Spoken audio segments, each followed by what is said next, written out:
بل هي ميلاد لجميع الشعوب وجميع النساء العالم، وميلاد المرأة الحرة. وأننا كنساء نحيي القائد العظيم، قائد الإنسانية وقائد المحبة عبد الله أوجلان، الذي بذل كل جهده في قضية المرأة من أجل إخراجها من زمن العبودية إلى زمن الحرية، والتخلص من التسلط المحفور في ذهنية مجتمعنا بالعادات والتقاليد طبعا اللي سائدة بمجتمعنا هذا، وإنشاء المرأة الحرة التي أصبحت تقاتل على رؤوس الجبال، وجعلها تشارك في كل شيء مثلها كمثل الرجل، أي بمعنى جعل مساواة بين المرأة والرجل. أصبحت المرأة قوية بفضل فكر وفلسفة القائد عبد الله أوجلان، ونحن كنساء نشكر القائد على جهوده الذي قدمها للمرأة. حسن، ونتمنى للقائد عيد ميلاد سعيد، إن شاء الله يعيد عليه بكل سنة خير، وإن شاء الله العيد الجاي معانا. نشكر القائد على فكره الجميل، علمنا على شغلات حلوة بالحياة. يا رب إن شاء الله يفك أسره. وهذا اليوم حلو علينا لأنه عيد ميلاد القائد. رفت عليه من سنتين وجاي، حيل أثر بينا، يعني فكره زين، علمنا على شغلات، طلعنا من العبودية، يعني شفنا الدنيا، نطلع نشوف العالم، نشوف البشر، يعني فكره حيل مأثر علينا، متأثرين عليه إنه بالحبس وما نقدر نسوي شيء، بس إن شاء الله جهودنا ونقول كنا مع بعضنا إن شاء الله نخلص من هذا الأثر إن شاء الله بعون الله. تعرفت يعني شفت تغيرات بحالي كثير، يعني متى اطلع اروح اجي اشوف الحياه، اقدر اناقش، اقدر اجاوب، اقدر اقف بوجه الرجل، يعني ما انطي احد مجالي تعدى علي من الرجل.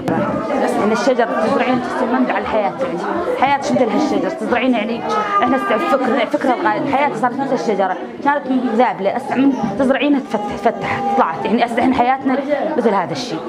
احنا يعني فتحنا فكر القائد، شفنا الدنيا قمنا نعرف اي شيء بالحياه، قمنا نعرف قبل كل شيء ما نعرف، بس البيت وهذا هسه لا تغير فكر ناحية المرأة هي الشجرة، يعني المرأة هي الشجرة. استعين بفكر القائد، المرأة صارت مثل الشجرة تزرعينها، استعينا المرأة توها فتحت، شافت الدنيا، شافت الحياة، قبل المرأة ما تعرف أي شيء بالحياة.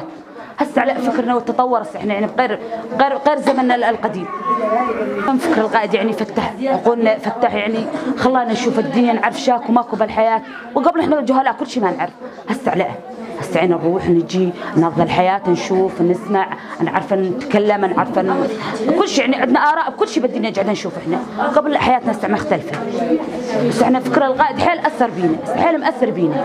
عيد ميلاد سعيد، وإن شاء الله يا رب يعود عليه كل سنة خير، وإن شاء الله السنة الجاية معانا إن شاء الله يفك أسره. أقول كل عام والقائد بألف خير، القائد اللي منحنا هذه الفرصة، المنحنا الحرية، المنحنا خلانا نمشي، يعني كنا أول عايشين بالعبودية، هسه نمشي براينا، نطلع بكيفنا. نتمنى له عن قريب إن شاء الله رب العالمين يفك أسره ويطلع من هالضيجة اللي هو بها، ونتمنى له كل عام وهو بألف خير، نتمنى له ألف خير، ألف خير لقائدنا العظيم. أنا بحري حسن، نهني القائد هذه الليلة بعيده، ونقول له كل عام وهو بألف خير، واحنا كنا مجتمعين كبارنا وصغارنا وبناتنا نهنيه بهذا الليله الجميله، وكل عام هو بخير، وان شاء الله يفك اسره عن قريب، ونطالب من كل الدول والعالم اللي يفكون اسر القائد لنا، وكل عام هو بألف خير. علمنا من فكر القائد شغلات زينه، قبل كنا ما نعرف كل شيء، بس هسه تعلمنا بفكر القائد